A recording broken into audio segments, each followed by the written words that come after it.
Muy bien, señoras y señores, vamos a comenzar el tiempo del Adviento, pero desde la visión propiamente histórica. Y los inicios del cristianismo nos muestran de que desde el siglo I hasta el siglo III o siglo IV no se celebraba la Navidad ni el tiempo del Adviento, sino que la liturgia del Adviento comienza a celebrarse en Galia o en Hispania a fines del siglo IV. Claro, tenemos que entender que el catolicismo no estaba formado con todas sus estructuras como están armadas hasta el día de hoy, sino que ha ido cambiando y ha ido haciendo todo su proceso. No era una institución como lo es hoy, sino que ha ido generándose a través del debido tiempo. Y en el siglo V se usa como preparación ascética para la celebración de la Navidad. Por eso es un tiempo penitencial. ¿Qué hacía la gente? Hacía penitencia, hacía oración, rezaba y hacía un análisis del tiempo. ¿Por qué? Porque era una visión de las realidades del todo. Por eso se encuentra como una rúbrica o como un reglamento celebrarse en el Concilio de Zaragoza en el año 380 aproximadamente, durante 21 días a partir de la 16ª calendas de enero, es decir, aproximadamente desde el 17 de diciembre, no está permitido a nadie ausentarse de la iglesia, sino que debe acudir a ella cotidianamente. Recordemos que la iglesia hasta el siglo XI era muy estricta en toda la parte de lo que refería a la presencia de la persona dentro de la iglesia. Por ese mismo motivo, la figura del catequista era muy importante. Recuerda que para bautizarse no es como ahora, que ahora vos te vas, te inscribís en la secretaría parroquial y te bautizás. No, el único día que era para bautizarse antes era solamente Pascua. Y por lo tanto, en el inicio de Cuaresma, los que iban a bautizarse tenían 40 días de preparación para bautizarse. Y el que no estaba durante los 40 días de Cuaresma en preparación, no podía bautizarse. Para que veamos que era estricto la función y la visión de la iglesia en aquellos tiempos. Y en el año 380, aproximadamente, exigían que desde el 17 de diciembre ya la gente haga ayuno y oración en preparación a la Navidad. Por eso ahí es donde empiezan a conocerse los escritos. Y otro de los escritos que se conoce es en Galia, el doctor de la iglesia, Hilario de Poitiers, donde invitó a los fieles a prepararse al Adviento del Señor 3 semanas de práctica ascética y penitencial. Entonces ya estamos viendo que ya hay una disonancia, es decir, antes se decía que era el 17 de diciembre, ahora con Hilario de Poitiers, en el siglo IV después de Cristo, ya dicen no, ya tiene que ser un poquito más. Entonces ya ahí se empieza a armar las 3 semanas de prácticas ascéticas y penitenciales. Por eso, en el siglo V se practicó como un tiempo de preparación para la Navidad la Cuaresma de San Martín. Es como que es una copia a la Cuaresma propiamente fuerte que nosotros tenemos, pero como la Iglesia siempre celebró la Cuaresma y siempre ha celebrado la Navidad como la fiesta eje, lo que tenían miedo los primeros cristianos era de que se haga un comparativo entre la Navidad y la Pascua. Puede llegar a sonar duro lo que voy a decir, pero ¿qué es más importante, la Navidad o la Pascua? Y uno va a decir, bueno, pero si no nacía, no tenemos Pascua. Y otros van a decir, si no tengo Pascua, es porque no he nacido. Entonces, ¿qué es más importante? Lo más importante para la iglesia es la Pascua. Por eso, ustedes van a ver que en la misa de Navidad va a ser totalmente distinto a la misa de Pascua. Y la misa de Pascua es fuerte, hasta dura 2 horas, porque tiene toda una simbología. Bueno, en la liturgia se muestra, en la liturgia se marca que la Pascua es más importante que la Navidad. Entonces, uno de los miedos que tenían era que en la Pascua se genere un momento complicado. ¿Por qué? Porque si le daban mucha importancia a la Navidad, tenían miedo de que se opaque la Pascua. Por eso, en el siglo V, San Martín va a hacer la preparación de la Cuaresma de San Martín porque se iniciaba el 11 de noviembre.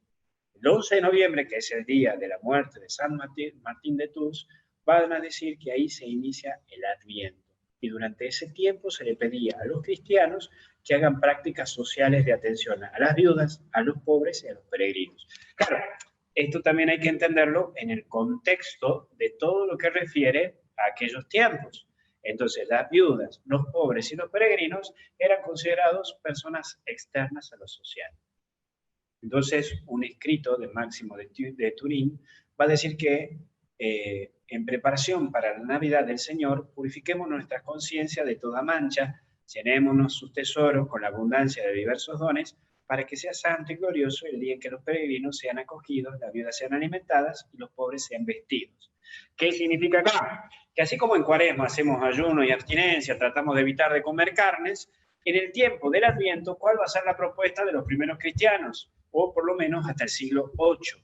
La propuesta va a ser que el tiempo del Adviento sea un tiempo de penitencia, pero que tenemos que dar. Por eso de ahí viene hasta el día de hoy la costumbre que en la Navidad, y especialmente el 25 de diciembre, ¿qué hacemos? Distribuimos regalos dentro de la familia, que después, en el año 1890, viene Papá Noel y toda esta problemática que hoy tenemos. Pero lo que era esencial hasta el siglo III, hasta el siglo IV, era que los cristianos, durante todo el tiempo del Adviento, desde el 11 de noviembre, tenían que buscar la manera de dar ropa que ya no usaban, de dar alguna cosita que necesitaba otra persona, de acoger a alguna viuda, de acoger a algún pobre, de acoger a algún peregrino. Entonces era la solidaridad. El tiempo del Adviento era igual a decir un tiempo de solidaridad. Por eso, en Roma se encontrarán elementos escritos en el siglo IV, donde era un tiempo de preparación similar, pero no tenía ayuno. Era centrarlo en la alegría de la Navidad. Y por eso el Papa Ciricio pudo instaurar el Adviento y propuso que este tiempo se entrara en la segunda venida. Por eso se divide en dos partes el Adviento. Antes del 17 de diciembre vamos a escuchar todo lo referente a la segunda venida de Jesucristo. Y después del 17 de diciembre vemos toda la primera venida de Jesucristo. Entonces, el Adviento hasta el día de hoy está dividido en dos partes. Eso lo pone el Papa Ciricio. ¿Ven cómo se va armando el Adviento? No es que ya lo teníamos desde el inicio, sino que se va armando en el transcurso del tiempo cómo se ha de vivir el tiempo este que estamos viviendo hoy, que es el tiempo del Adviento. Entonces, Ciricio va a decir que pensemos en la segunda venida y después del 17 de diciembre todas las lecturas que remitan a la primera venida de Cristo. Y al inicio se tomarán 6 semanas, luego se cambió por 5 semanas, pero el que ordena todo es el Papa Gregorio Magno, quien instauró 4 semanas. Recordemos que el Papa Gregorio Magno en la Edad Media es el que instaura todo, es el que instaura todos los elementos claves de la relación a la Iglesia y a la liturgia. Por eso, al principio, los cristianos no celebraban el nacimiento de Cristo, sino únicamente su muerte y su resurrección. La Pascua era la única fiesta anual y se esperaba el retorno glorioso del Señor durante una fiesta de Pascua. No existía otra celebración, no existía otro tiempo, no existía otro momento. Por eso, ahí con el Papa Gregorio se instaura todo lo referente a lo propiamente litúrgico. Y después, cuando ya queda instaurado con el Papa Gregorio el tema de la Navidad y el tema del Adviento, aparece un elemento que hasta el día de hoy conocemos, que es el pesebre, que lo inicia el San Francisco de Asís, el santo de los pobres, en el año 1223, que surgió esto en Grecio, ¿sí? En Grecio, en Italia. Y él solicitó autorización al Papa Honorio III porque decía, bueno, no se está viviendo la Pascua y no se está viviendo la Navidad. Pero por entonces dice este santo, el santo de los pobres, San Francisco de Asís, va a decir, bueno, mira, yo voy a insistir en recordar y conmemorar el pesebre, el nacimiento de Jesús. Y San Buenaventura, que era un teólogo y cardenal italiano, es quien narró este acontecimiento de San Francisco de Asís. Iba a decir, 3 años antes de su muerte, él, estamos hablando de Francisco de Asís, quiso celebrar en Grecio el recuerdo del nacimiento del niño Jesús y deseó hacerlo con toda posible solemnidad, a fin de aumentar mayormente la devoción de los fieles, para que la cosa no fuese adjudicada a manía de novedad. Primero pidió y obtuvo el permiso del sumo pontífice. Entonces, los franciscanos comenzaron todo este término de hacer pesebres en los hogares para mantener una presencia de Jesús. San Francisco, ayudado por Juan de Grecio, inició la preparación de Belén, 15 días antes del 25 de diciembre. De ahí viene que 15 días antes del 25 de diciembre comenzaron a armar el arbolito de Navidad, o el pesebre, porque el arbolito viene un poquito más, ya lo vamos a ver. Pero escoge un lugar abierto que colocó un paño blanco, llenaron el heno, llevaron un asno, un buey y otros animales. Y 9 días antes del 25 de diciembre convocó al pueblo y celebró una misa en presencia de la representación del nacimiento. Lo que conocemos como el pesebre viviente, que muchas comunidades parroquiales lo hacen. El que inició todo esto es Francisco de Asís. Él es el que inició todo este proceso, todo este tiempo, y lo comenzó a instaurar en la comunidad, ¿sí? Porque antes no existía nada de esto. Y Francisco también celebró la Nochebuena, la que significó en una cueva cercana al castillo de Grezio, que hasta el día de hoy siguen existiendo pinturas que recuerdan y memoran este lugar. Este acontecimiento ha marcado y ha reconocido en muchísimas comunidades porque ha empezado a expandirse toda esta situación de la celebración. Y de ahí empieza todo un proceso de búsqueda de la verdad en San Francisco de Asís en relación a la Navidad. Porque él va a decir que la Navidad es la verdad. Y la inclusión del buey y del asno en Belén se debió a una lectura de San Francisco en el libro de Isaías, donde Isaías decía, conoce el buen buey, el buey y a su dueño, y el asno, el pesebre de su amo. Israel no conoce mi pueblo, no discierne. San Francisco estaba enojado y veía que había mucha situación de un compromiso católico solamente para algunas cosas, pero ausencia del catolicismo en otras. Por eso ahí comienza un nuevo punto, el arbolito de Navidad. Que el arbolito de Navidad es tomado del paganismo. Es nosotros que los católicos somos conocidos por la inculturación, ¿no? Inculturación, es decir, donde metemos en nuestra cultura cristiana culturas que no son católicas, la evangelizamos. Entonces, el arbolito de Navidad va a decir que cuando los primeros cristianos llegaron al norte de Europa, descubrieron que sus habitantes celebraban el nacimiento de Frey, el dios del sol y de la fertilidad, adornando un árbol, y en la fecha próxima a la Navidad cristiana, este árbol simbolizaba el árbol del universo, llamado Yggdrasil, en cuya copa se hallaba Axlar, la morada de los dioses, y el Valhalla, el palacio de Odín. En las raíces más profundas estaba Elein, el reino de los muertos. Y posteriormente, con la evangelización de esos pueblos, los conversos tomaron la idea del árbol para celebrar el nacimiento de Cristo, pero cambiándole totalmente el significado. Por eso se dice que Bonifacio, en el año 754, evangelizador de Alemania, toma un hacha, corta un árbol que representaba al Yggdrasil, y en su lugar plantó un pino, que por ser perenne simbolizó el amor de Dios, adornándolo con manzanas y velas. Las manzanas simbolizaban el pecado original y las tentaciones, mientras que las velas representaban la luz de Jesucristo, como luz del mundo. Conforme pasada el tiempo, las manzanas y las velas se transformaron en esferas, luces y otros adornos. Por eso hasta el día de hoy tenemos el armado del arbolito de Navidad y del pesebre. El árbol de Navidad nos recuerda que está el pecado y la gracia. Y el pesebre nos recuerda que Cristo viene a nuestro encuentro. Es posible que el primer arbolito de Navidad, como se conoce en la actualidad, surge en Alemania, donde se implantó por primera vez en el año 1605 para ambientar el frío de la Navidad, comenzando así su difusión. A Finlandia llegó en el año 1800, mientras que en Inglaterra lo hizo en el año 1829 y en Castillo de Windsor se vio por primera vez en el año 1841. Hasta ahí estamos hablando de la zona de Europa y de Inglaterra y Alemania, ciudades concretamente protestantes. Pero en el año 1982, hace 36 años, 37, Juan Pablo II directamente le pidió a la gobernadora de San Pedro si se podía instalar un árbol de Navidad al lado del obelisco y un Belén monumental, para que pudieran los peregrinos acceder los días de diciembre, previo a la Navidad, a este monumento. Por eso hasta el día de hoy se construyen los arbolitos de Navidad, tanto en el Vaticano como también el pesebre. Por eso es un símbolo muy importante que su santidad Juan Pablo II, el santo de los santos de estos tiempos, Quería para recordarles a todos que este símbolo es profundamente cristiano, porque mucha gente decía que el arbolito de Navidad no era cristiano.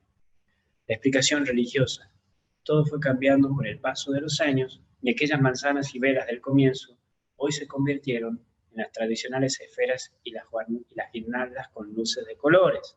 Y esto es lo que no puede faltar en un arbolito de Navidad. Vamos a explicar. Las bolitas representan los dones que Dios le da a los hombres. Las de color azul simbolizan el arrepentimiento. Las rojas, las peticiones. Las doradas, alabanzas. Las plateadas, agradecimientos. Por eso cuando uno arma el arbolito de Navidad en su casa, tiene que tener estos colores porque simboliza estos elementos. La estrella que va en la punta, es habitual ponerla en la punta. Y esta representa la fe que guía nuestra vida, recordándonos la estrella que guió a los Reyes Magos. Cintas y moños simboliza la unión familiar y la presencia de nuestras personas queridas alrededor de todos estos dones. Qué lindo el tema de las cintas y de los moños, porque simbolizan la unión familiar y la presencia de nuestros seres queridos. Angelitos son los mensajeros entre nosotros y el cielo, y son los encargados de protegernos. Por eso no pueden faltar en un árbol de Navidad. Y por último, las luces. No importa el color, o si se prenden o se apagan, tienen un sentido por sí mismas, y es el de iluminar nuestro camino de la fe. Por eso, esto era un poquito la cuestión histórica que me gustaba presentar, o que quería presentar al inicio de este principio de lo que refiere al tiempo del Adviento. Ahora, rápidamente paso a un segundo punto, que es el tiempo del Adviento, pero desde lo litúrgico, para que más o menos les quede claro este puntito. En el tiempo de lo litúrgico vamos a ver lo siguiente. Esta semana, estas 4 semanas que han quedado gracias al Papa, al Papa Gregorio, vemos que esta primera semana habla sobre la esperanza. Nos recuerda que Jesús pronto llegará. Y la cita bíblica que más rondará es Romanos 15, del 12 al 23. Es decir, nos recuerda la alegría ante el Señor y su venida. Pero por sobre todo, la primera semana es sobre la esperanza. Porque te recuerda que vos como católico, que vos como cristiano, tenés que vivir el camino de la esperanza. La segunda semana lo que te propone vivir la Iglesia es la fe. Nos recuerda preparar el camino del Señor y saber que Dios está allí, que Dios te acompaña, que Dios te muestra su camino. La tercera semana es la alegría. Nos recuerda que Jesucristo va a venir y que esa es nuestra alegría. Más allá de todo lo que nos tengamos que enfrentar, todo lo que tengamos que tocar, Dios está y nos da alegría. Y la cuarta semana, en donde ya vamos a entrar, es recordar que la paz es la clave de nuestra vida. Por eso en esta cuarta semana que vamos a entrar, vamos a vivir la alegría unida a la paz. Porque una persona que tiene paz, tiene alegría. Y una persona que tiene alegría, tiene paz.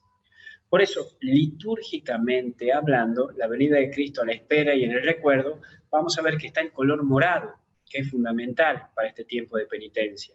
El morado nos recuerda tiempo de penitencia, por eso lo usamos también en el tiempo de la Cuaresma. Y la música debe ser tranquila, hablando de la segunda venida o primera venida de Jesucristo.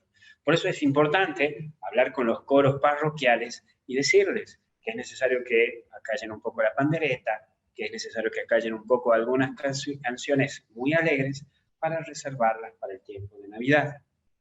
Y no se canta en gloria y no se puede adornar con grandes flores. En lo posible, el templo tiene que ser lo más sobrio, porque debe resaltar la corona, que debe estar al costado del altar, pero tiene que resaltar este tiempo de venida.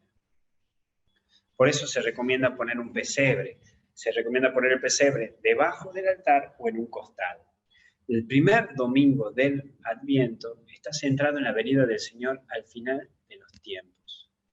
Por eso, qué importante que uno descubra esto, que la primera semana es la clave, la venida de Jesucristo. La segunda semana nos invita a mantener una actitud de permanente conversión, cambiar, buscar un cambio en nuestra vida.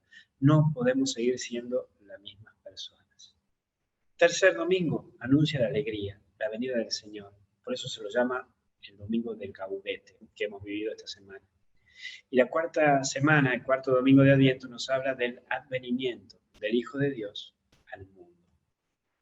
Por eso, en este camino hay un tiempo de austeridad y es importante lograr una uniformidad entre guión de misa, música y homilía para preparar el altar. La primera semana es morado, austeridad en el altar, música con instrumento de percusión, sin instrumento de percusión, perdón. La segunda semana, cantos invitando a la conversión y en lo posible ya tener presente el pesebre. Recordemos que aquí en Argentina y en Sudamérica preparamos el pesebre y el árbol de Navidad el 8 de diciembre, en el Día de la Virgen. La corona siempre tiene que estar cerca del ambón, especialmente los que son sacristanes, recuerden eso. La tercera semana el sacerdote puede usar un color salmón de ornamento litúrgico, porque la alegría está marcada en esta situación litúrgica, y la música ahí sí debe ser alegre. La cuarta semana se acentúa el nacimiento, hacer presente la figura de la Virgen María, hay un canto de preparación de esperas, y el inicio de Navidad ya entra la misa de víspera, vespertina, matutina y la del día. La de vísperas es la del 24 a la noche. La de matutina es a las 7 de la mañana u 8 de la mañana y la del día después del mediodía. La misa del 25 de diciembre es misa de precepto. Quien va el 24 a la noche ya tiene valorada a esa misa. Y ahí sí tiene que haber flores, tiene que haber música y música alegre. La corona del Adviento. Lo propiamente litúrgico es la corona de Adviento. Es importante darle su espacio y se tiene que encender una vela por domingo y factiblemente al inicio de misa o después del Evangelio. Siempre se pide que después de que el sacerdote da el saludo inicial, uno pueda dar el saludo inicial y de ahí se prende la velita de referencia del Adviento. Bueno, muchas gracias. Espero que se haya entendido tanto lo litúrgico como lo histórico y que se haya entendido este proceso del camino de la vida hacia el Adviento. Ahora a las preguntas que ustedes quieran. Perfecto, padre, muy claro, la verdad, y derribando mitos también. Sí, totalmente, totalmente. Hay mucha gente que dice, no, el arbolito de Navidad no hay que armarlo porque no es católico y todo eso, y no, San Bonifacio lo logró unir al catolicismo. Si tienen preguntas pueden escribirlas en el chat y así las puede contestar el padre Luis.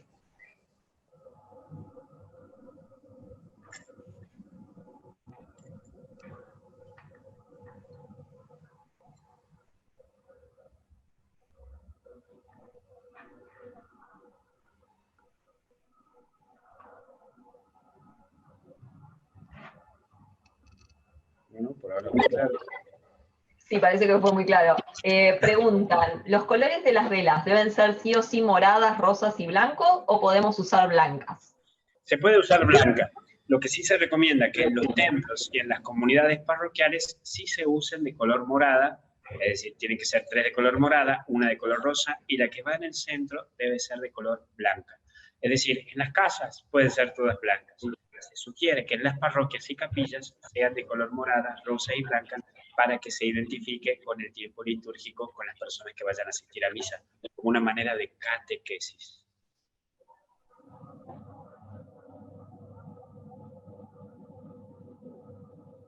Preguntan también si las esferas verdes demuestran algo. No, propiamente, porque el verde estamos hablando de que habla de la esperanza y el verde habla de que es el tiempo ordinario. Pero lo que sí se recomienda es que los colores estén presentes por el tinte litúrgico que se le da. Pero se recomienda, especialmente a los que son sacristanes y trabajan en la parroquia, que por favor respeten los colores en su debido tiempo. Porque hay gente que prende el color rosa, por ejemplo, el segundo domingo del Adviento. No, es para el tercer domingo de Adviento. Perfecto. Otra pregunta es si siempre el Adviento se determinó en diciembre. Sí, el Adviento se determinó en diciembre porque después de que Constantino se convierte al catolicismo, estamos hablando del 325, une, podríamos decir, la fiesta pagana del 25 de diciembre que se celebraba al Dios del Sol con el nacimiento de Jesucristo. Sí, podríamos decir que hay una unión y una culturización, pero desde allí comenzó esta situación de festejar en el tiempo de diciembre. Bueno, hay más personas que agradecen el tema del significado del arbolito, que uno de los mitos que derribó padre. Sí, sí, sí, ese es un gran mito, un gran mito. Por eso el Papa lo tiene en el Vaticano, ¿no? Creo que es muy importante eso también. Bueno, agradecen la charla, que es excelente, que fue muy clara. Otra pregunta es si puedo rotar la corona de Adviento de casa a casa, o sea, hacer el encendido de las velas en diferentes casas. Sí, además, en muchas zonas de misión hacen eso, porque recordemos que la situación esta de la corona del Adviento surge en la Edad Media, pero mucha gente lo usa para evangelizar y para juntarse a hacer oración con la familia. Entonces van de una casa, van a otra y todo eso, así que es muy válido porque es una manera de misionar, así que sí es válido. Perfecto. Acá una pregunta sobre el pesebre. Si el niño Jesús se pone desde el 8 de diciembre o el 24. Se sugiere que el niñito Dios se lo ponga el 25, es decir, el 24 a la noche, ya a las 11:59, alguien se acerque al niñito Dios para ponerlo en el pesebre. Y ahí se haga la adoración al niñito Dios en las casas. Eso lo estableció San Francisco de Asís. Y eso después le dio mucha importancia en el siglo XVIII y siglo XIX los papas, ¿no? Sobre la importancia de la Navidad.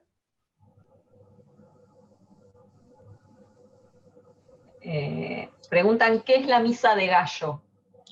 La misa de gallo es la misa que se celebraba, bueno, aquí en la parroquia de San José Obrero del Colmenar todavía lo hacen, porque el padre Pepe lo estableció, pero antes del Concilio Vaticano II, antes del año 1962, la misa de Navidad se celebraba a las 0 horas, es decir, el 25.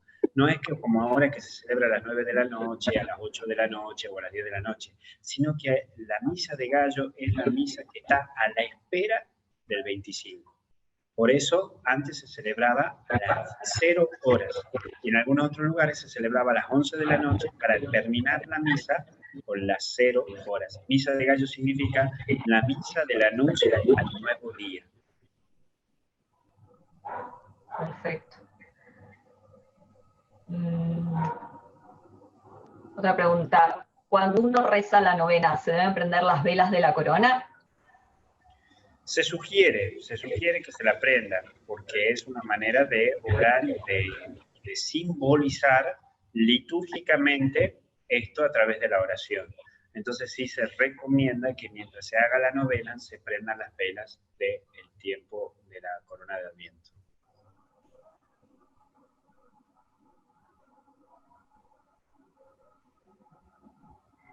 Bueno, más agradecimientos, que la charla sirvió mucho para desasnarnos.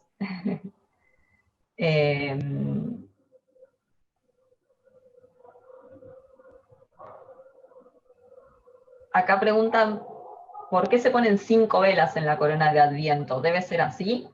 Sí, son una por cada domingo del tiempo del Adviento, por ejemplo, primer domingo de Adviento, segundo domingo de Adviento, tercer domingo de Adviento, cuarto domingo de Adviento, y la quinta vela va en el centro, que tiene que ser de color blanca, que nos recuerda el nacimiento de Jesús. Esa vela es la prende 25.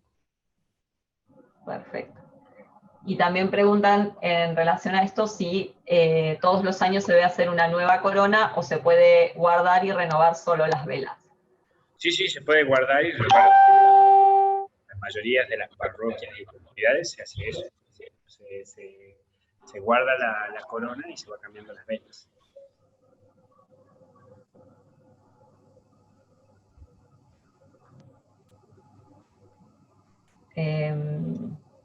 Bueno, siguen agradeciendo. Preguntan si hay algún sacramento que no puede darse en tiempo de Adviento.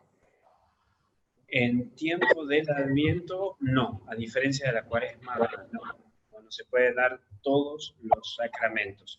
Lo único que se evita litúrgicamente es el rezo del Gloria, ¿no? Que esto es litúrgicamente hablando porque pasó ahora, les cuento una pequeña situación que nos pasó ahora acá en la parroquia, que como estuvimos dando las confirmaciones, cuando uno da la confirmación, cuando uno da el sacramento de la confirmación, se reza el Gloria, porque se glorifica a Dios por traer el Espíritu Santo. Pero como estamos en el tiempo del Adviento, no se lo reza gloria, porque prima este tiempo que es importante, prepararnos para cuando venga Jesús. Por eso cuando cantemos en gloria, en el domingo en el día de Navidad, se sugiere que se toquen campanas, como una manera de expresión de exultación, ¿no? De exaltación de todo esto. Perfecto. Acá preguntan, los protestantes creen en Jesús, pero no en la Virgen María. En la Navidad, ¿cuál es la diferencia entre ellos y nosotros? Mirá, entre ellos y nosotros hay que ver, depende de qué. Los metodistas, los pentecostales, los luteranos y los anglicanos no se diferencian casi en nada con nosotros. Después, con otros hermanos de otras sectas, digamos que son sectas ya, entonces ahí sí hay diferencia. Pero con nuestros hermanos, en ese sentido, no hay diferencia en cuanto a la Navidad. Hay que recordar en eso de que cuando uno habla de evangelistas, hay que tener en claro que existen los evangelistas y las sectas. Los evangelistas son los reconocidos y las sectas son aquellos que son derivados, ¿no? Y ahí ya cambia un poco la situación. Pero las comunidades evangélicas que tienen a la Sagrada Escritura como ley y que creen en Dios son metodistas, luteranos, pentecostales y adventistas. Excelente. Acá hay una consulta, si se puede recibir la sangre y el cuerpo de Cristo solo en la primera comunión o hay que hacer la confirmación también. Mirá, se puede recibir las veces que sean necesarias, no hay ningún problema. La confirmación significa confirmar. A ver, una cosa es recibir el cuerpo y la sangre de Jesús, y en la confirmación se te da 3 elementos clave. Se te da una cachetada para despertarte a la vida de la fe, se te unge con el santo crisma, para que la frente, para que recuerdes que los golpes de la vida no te van a tirar en este proceso de encuentro con Cristo, y el tema de que la mano en el hombro del padrino, que significa que no quedas solo en este camino de vida, sino que hay alguien que te acompaña. Entonces, por eso está marcado la confirmación por ahí, pero el cuerpo y la sangre la puedes recibir siempre. No es que sea una imposibilidad para no recibir. Genial. Bueno, siguen agradeciendo. Acá preguntan, ¿los judíos cómo celebran estas fiestas? No, los judíos no la toman a esta fiesta. Es decir, los judíos hace pocos días han celebrado su Hanukkah, ¿no? Su año nuevo, pero ellos no celebran la Navidad, ellos no lo tienen presente. Recordemos que ellos lo toman a Jesús como un profeta, pero ellos solamente celebran las festividades como pueblo. Celebran solamente el Hanukkah, el año nuevo y la Pascua. El año nuevo y la Pascua, solamente esas dos cosas ellos celebran, pero no celebran el nacimiento ni siquiera de Moisés.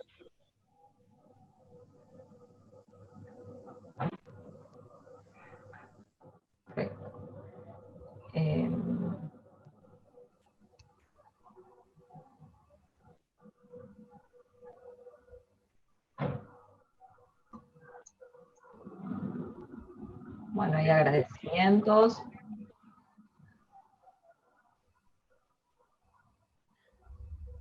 Dice, ¿qué sucede cuando no hemos seguido nunca por ignorancia esta costumbre?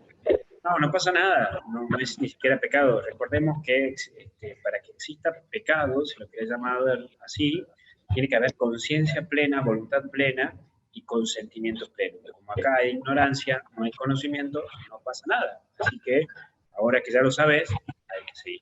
El que más sabe, más le pide. Después está la pregunta de Estela que dice, ¿por qué se desarman los arbolitos el 6 de enero? Porque para nosotros una fiesta también muy importante es el 6 de enero, que se recuerda no la venida de los Reyes Magos, sino que es la manifestación, pues se llama Epifanía, manifestación de lo divino. Entonces, el 6 de enero celebramos que Jesucristo es el Rey de Reyes y Señor de Señores, a la cual todos se arrodillan, incluso los reyes de la tierra. Por ese mismo motivo, el 6 de enero damos por finalizado una etapa, la cual es desarmar el arbolito, pero litúrgicamente, ¿cuándo terminará? El domingo siguiente al 6 de enero, que se celebra el bautismo del Señor. Y ahí termina el tiempo de Navidad. Preguntan si el arbolito se debe cambiar cada 7 años. No, no necesariamente. No necesariamente. Es una costumbre tomada de los hermanos anglicanos, esto de cambiar cada 7 años, en memoria de los 7 días que Dios creó el mundo. Pero no es necesario, no es una ley, no es un dogma.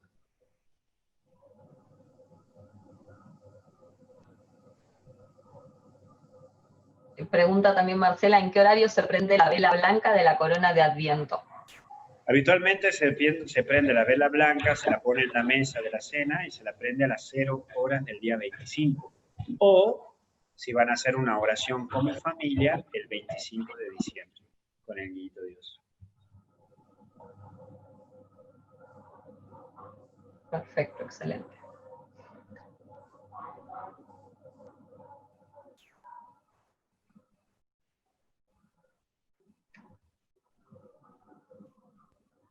Bueno, más agradecimientos. Preguntan si hay algo que no sepa, padre. No, sí hay muchas cosas que no sé, sí hay muchas cosas que no sé. Tengo que seguir aprendiendo un montón de cosas. Pero qué lindo esto, ¿no? De aprender y de derribar mitos, ¿no? Porque muchas veces se nos presentan mitos y qué importante derribarlos y ayudar a que las personas también puedan conocer esto, ¿no?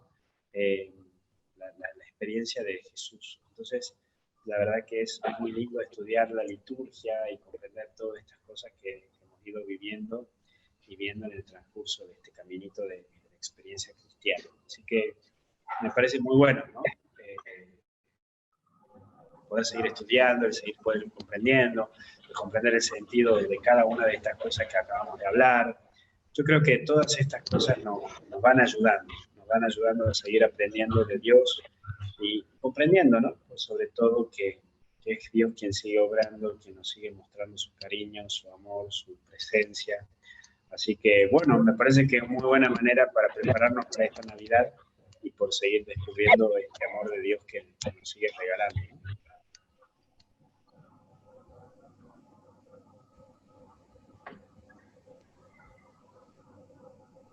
Beatriz nos pregunta si es obligatorio recibir el sacramento de reconciliación en el Adviento.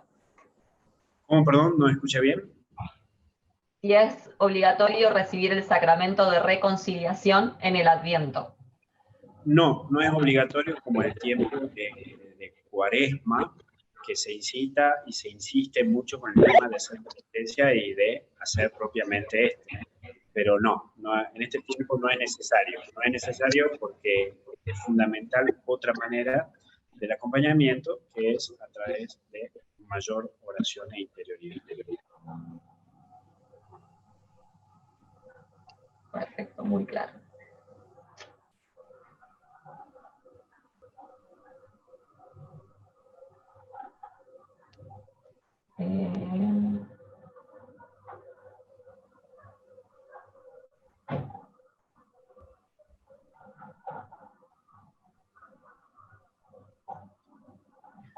Ahí cuando preguntan qué se puede hacer de tiempo de penitencia, es fundamental recordar lo que se enseña a nivel iglesia, que es la generosidad, dar algo.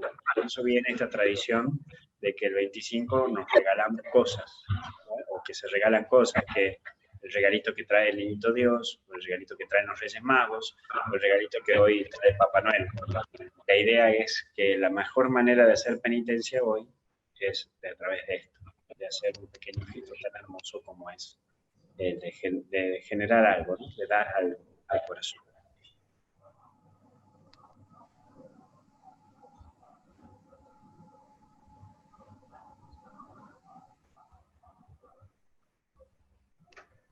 Preguntan si es exacta la fecha del nacimiento de Jesús.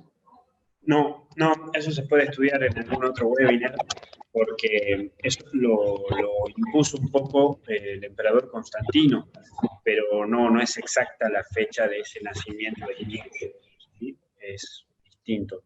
En algunos otros, en el punto religioso, teológico y arquitectónico, se habla de que Jesús nació el mismo día que murió, a aproximadamente el 25 de marzo. Pero bueno, esto se une a la tradición de Constantino, así que es un tema de unión, ¿no? De trabajo. Por eso los ortodoxos y los católicos celebramos el 25 de diciembre, pero hay otros que celebran el mismo día de la Pascua. Pero bueno, es un tema a trabajar. O lo puedo dar el tema en un próximo webinar sobre eso. Acá nos dicen de que parte de la familia es practicante y parte con la que pasan la Navidad no. Entonces, ¿cómo deben actuar si quieren hacer la novena y lo relacionado con el nacimiento del niño Jesús? Sí, ser prudentes, ser de uso de sentido común, ¿no? Y proponer, nunca imponer. Porque la clave de nuestra vida es eso, ser normales, mostrarnos como normales y siempre con una propuesta, nunca con una imposición. Porque si no, al fin y al cabo lo que es una fiesta puede pasar a ser un mal trago. Entonces, la idea es proponer. Y bueno, si no lo permiten, volver a la casa y hacerlo en la casa cada uno. Y bueno, cuidarlo con mucha prudencia. Nos preguntan también cómo se llegó a la novena que hoy hacemos, cuál fue la inicial y cómo se llegó a la que hoy tenemos y acostumbramos rezar. No, la novena habitualmente la presenta Gregorio, ¿no? Gregorio Magno, en la Edad Media. Pero recién en el siglo XIX y después con el Concilio Vaticano II se comienza a ser más accesible, más cambiado, más trabajado. Entonces, a la novena que llegamos hasta el día de hoy podremos hablar Gregorio Magno, Concilio Vaticano I, Concilio Vaticano II, 1962, Reforma litúrgica, 1972, y recién en el año 72 se comienza a hacer estas propuestas de inculturización de las novenas para que lo puedan hacer más adheridos y más accesible en cuanto a lenguaje, en cuanto a expresión y en cuanto a método a la gente.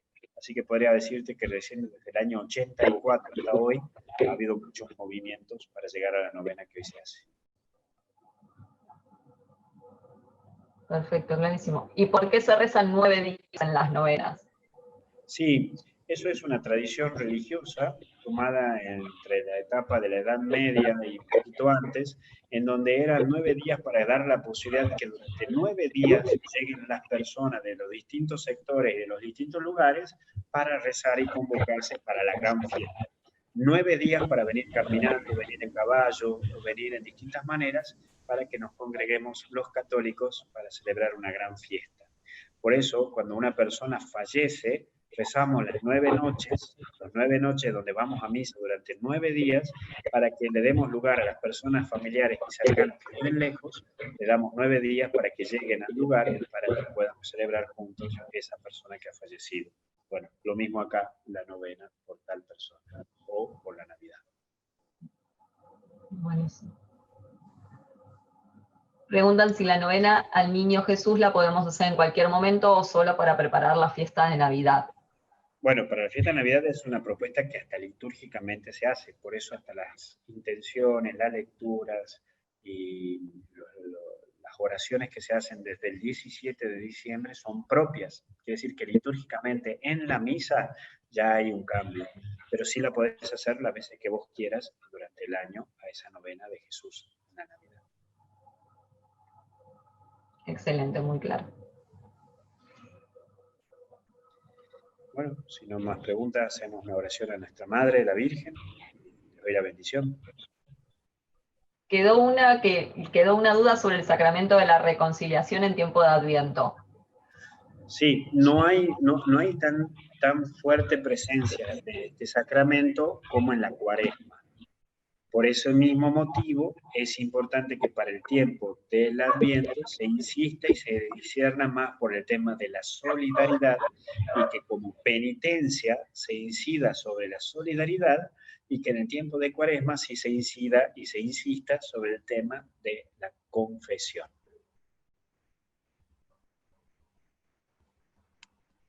Así que una buena tarea sería, ¿qué tenés de sobra en tu placar que le puedas dar al alma? Eso sería de tu penitencia.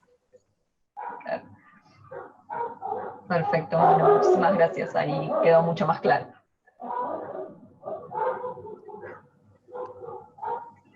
Entonces, hacemos la oración a nuestra madre. Ahí pregunta, padre, ¿por qué se dedica el día sábado a la Virgen? Eso porque no he visto las previas de las misas.